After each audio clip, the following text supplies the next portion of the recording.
Back to business. Our Father's business. This is Exodus part 3, the wilderness. Let's go. Exodus 12:30 through 33. Pharaoh and all his servants and all the Egyptians woke up in the middle of the night. There was a great cry in Egypt. Every house there was someone dead. Pharaoh summoned Moses and said, "Go, all of Israel and their flocks. Send them out of the land fast and in a hurry, because they said we all should be dead." Exodus 12:36 through 37. God gave his people favor in the sight of the Egyptians, so they gave them whatever plunder they wanted. Now it was about 6,000 men on foot, besides women and children. A mixed multitude also went with them. They baked unleavened for the trip.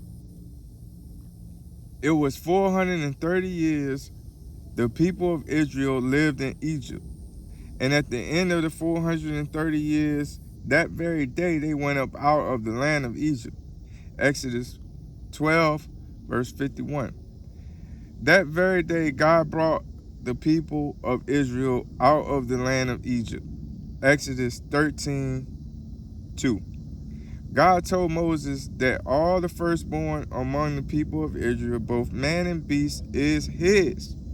Exodus 13:18 through 12. So Moses took the bones of Joseph out of the land of Egypt, like they swore to him before his death, and God went before them by day in a pillar of a cloud to lead them, and a pillar of fire by night. Now Pharaoh's heart was hardened, and he went after them. Exodus 14:9 through 10. And they came up on them by the sea. The people of Israel feared greatly and cried out to God. Exodus 14:13 through 16. Moses told the people, "Fear not, because today will work for you, and the Egyptians that you see today you shall never see again. God will fight for you. All you have to do is to be silent." The same applies to us today. God asked Moses, "Why cry to me? Pharaoh, tell the people to move forward." Now, moving forward was a sea, so you could only imagine what they were thinking. Then God told Moses to strike the sea and split it, so the people of Israel may go through the sea on dry ground. Exodus 14:22 through 31. The people of Israel was in the sea with a wall of water on the left and right, and they were standing on dry ground. The Egyptians were still chasing them, and the pillar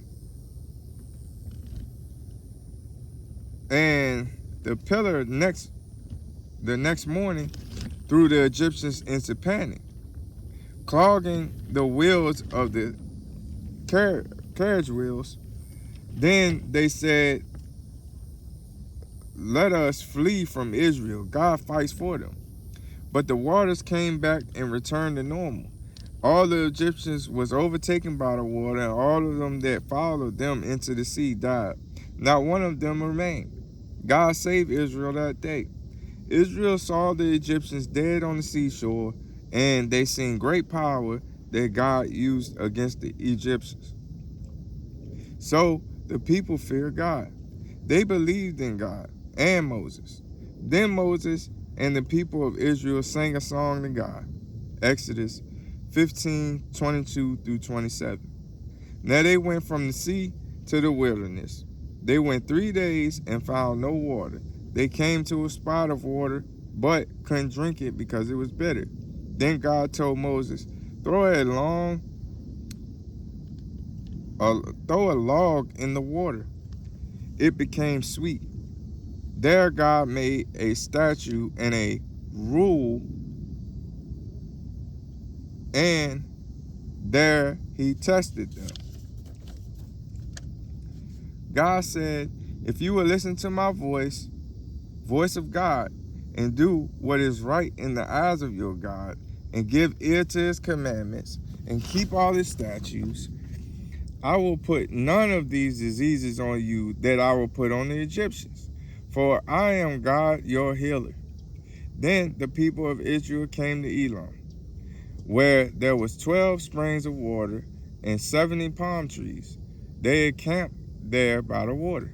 Exodus 16, 2 through 5. Now, when they were in the wilderness, they grumbled against Moses. They was hungry, saying they could have died in Egypt, where they sat by the meat pots and ate bread till they was full. Then God told Moses, I'm about to make it rain bread from heaven for you. They should go get it daily, every day.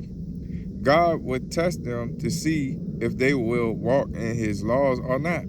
God said on the sixth day, they should gather twice as much, because on the seventh day is a rest day, and it wouldn't be none for them to gather. Exodus 16, 13 through 15. God told Moses, I have heard their grumbling. Say to them, at twilight they shall eat meat, and the morning you shall be full with bread. So that evening quail came up and covered the camp. In the morning dew laid on the ground, and when the dew had gone up, the whole wilderness was covered with fine flake-like thing, fine as frost on the ground. When the people seen it, they said, what is that? Moses told them, it was the bread God has given to you to eat. Exodus 16, 19 through 20. Moses told them, don't leave none till morning. But they didn't listen, and it turned into worms and stank. Moses was angry with them. The seventh day is the Sabbath, and the people still went out to gather bread. The Lord said to Moses, how long will they refuse to keep my commands and my laws? Exodus 16, 31. They called, and the bread manna, it was like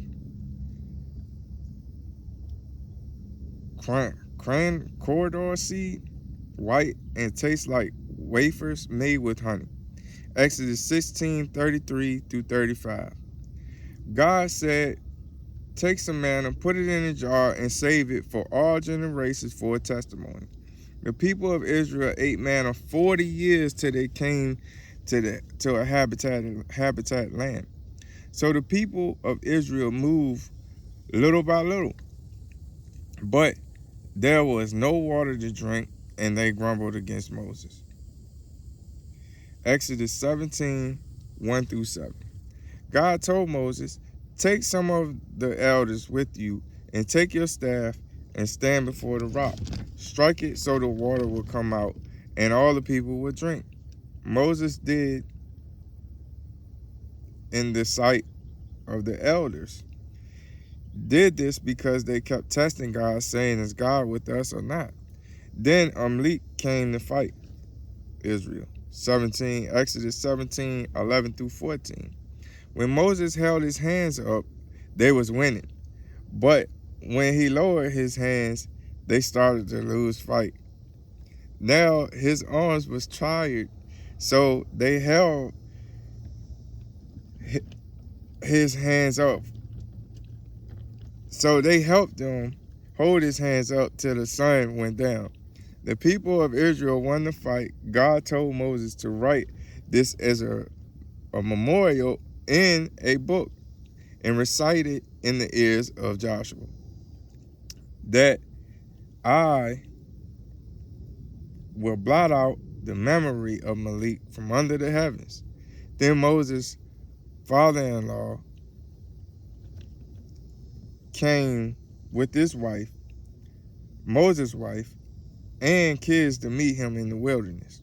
Exodus 18, 8 through 11. Moses told him all that God did for Israel, and his father-in-law rejoiced. He said, "Now I know that God is greater than all gods." Exodus 18:13 through 16. The next day, Moses sat to judge the people of Israel. He was alone. While they stood around him all day, his father-in-law seen him and asked what he was doing. Moses told him, because they came to inquire of God. When they have a dispute, they came to me, and I decide between one or the other. I make them know the statutes of God and his laws. His father-in-law said, "This is not good," because he was doing all this by himself, and he was going to wear himself out. Exodus 18:21 through 22. So he told him to look for men that fear God of the Israel people, that are trustworthy and hate a bribe, and set them over the people. Let them judge.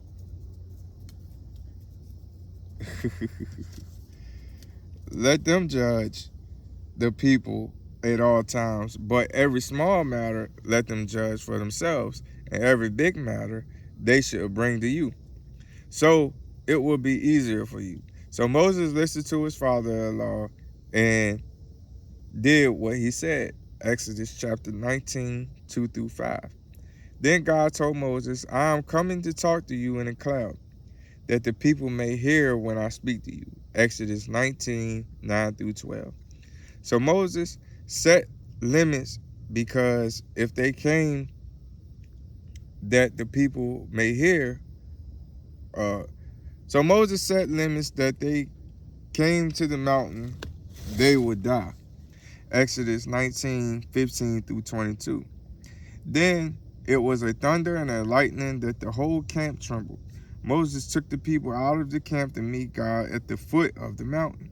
At this point, I would have been scared. The whole mountain was wrapped in smoke, because God came in fire. The mountain trembled greatly. God called Moses to the top of the mountain. Exodus chapter 20. Now God said all these words to Moses, the laws and the commandments. Exodus 20, 12 through 16. Honor your father and your mother. You shall not murder. You shall not commit adultery. You shall not steal. You shall not bear false witness against your neighbor. Exodus 20, 19 to 23. God told Moses, say this to the people. You have seen for yourself that I have talked with you from heaven. Exodus 21, verse 1. He set rules over them. Exodus 22, 18 through 25. Exodus 23, 1 through 3. Exodus 23, 7 through 8. Exodus 23, 13 through 17. Then God said, pay attention to all that I have said, and make no mention of other gods, nor let it be heard on your lips. Exodus 23 through 22. Carefully obey his voice and do all that I say. Then I will be an enemy of your enemies. Exodus 23, 24 through 27. Moses came and told all the people of Israel the words of God and all the rules. They answered in one voice, all the words that God has spoken we will do. Moses wrote them down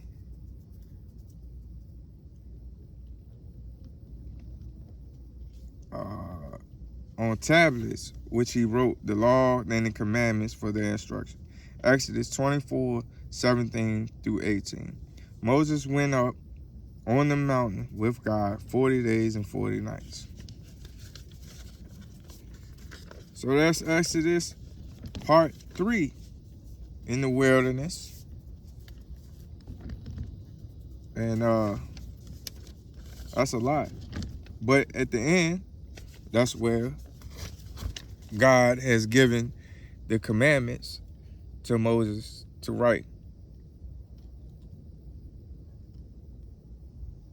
And that's it. So, until next time, we got one more part of Exodus, part 4. So, I'm looking forward to doing that. I'll be praying for y'all. I love y'all. Until next time, peace.